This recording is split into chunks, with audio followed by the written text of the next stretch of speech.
Alrighty guys, welcome back. I've got a cool little airplane here. This is the ParkZone F4U Corsair, one of the original ultra micro airplanes, and it's brand new. So this thing sat in a box for what, like 11 or 12 years now.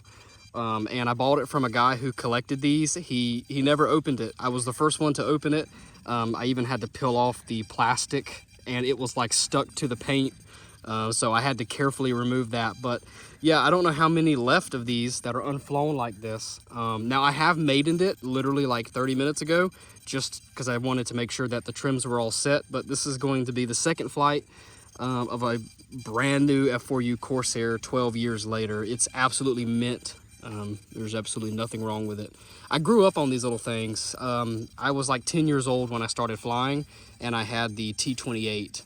I never had the Ultra Micro Corsair, but the T-28 was an amazing little airplane, and this is essentially the exact same thing, just Corsair airframe. But the first flight was really good. I actually really like the way they fly, and these have a certain charm to them that the new ones just don't have anymore.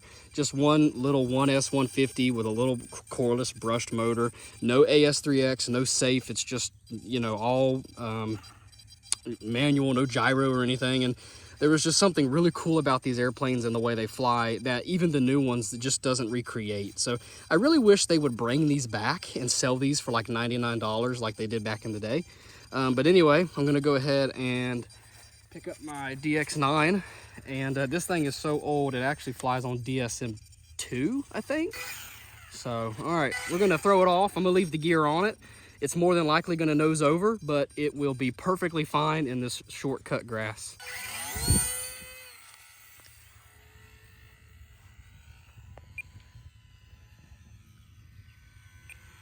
Now I'm sure some of you guys probably still have some of these.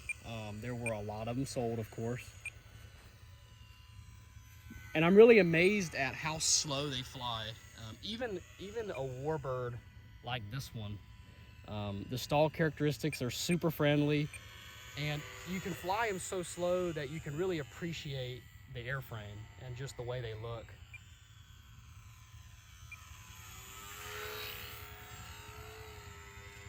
Now this one does have a really nice prop on it actually, and it has tons of power. That little brushed motor actually really gets up and goes. Full speed there. Tons of aileron authority. I have not done a barrel roll with this thing yet. I don't think I'm going to try that though, just because I really want to keep this airplane in a perfect condition. But I definitely think it would do a barrel roll just fine. Tons of elevator authority as well. Slow it down here, which looks really, really cool. Do a little bit of trimming there.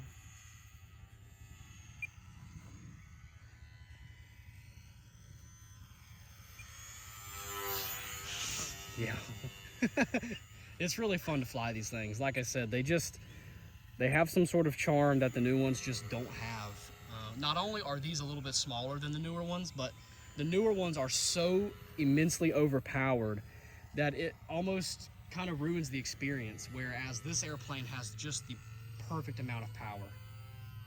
There's a loop, does a loop super easy. And they don't need AS3X, they don't need anything. They fly so good just the way they are. This does have a rudder on it. I don't use it. But this is just brings me back to when I was 10 and 11 years old, and I would come out here and fly in this exact same field, and I would always make sure that there were literally no wind, because I hated flying in wind.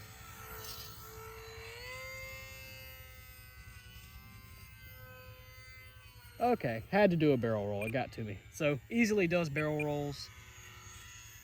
So really nice to fly one of these again. It's been a long time since I've flown one of these original ultra micros. So let's go ahead and bring it in for a landing, and let's see if we can actually keep it on the wheels. I probably suspect it's gonna nose over. Yep, it knows over. But yeah, I'm sure it'll be just fine. So that's something really cool about these little guys, is that they're super light and resilient, and I would rather land it on the grass and risk a small nose over than land it on the road and scrape the wingtips up. So if you guys are still flying these little things, let me know, and I appreciate you watching.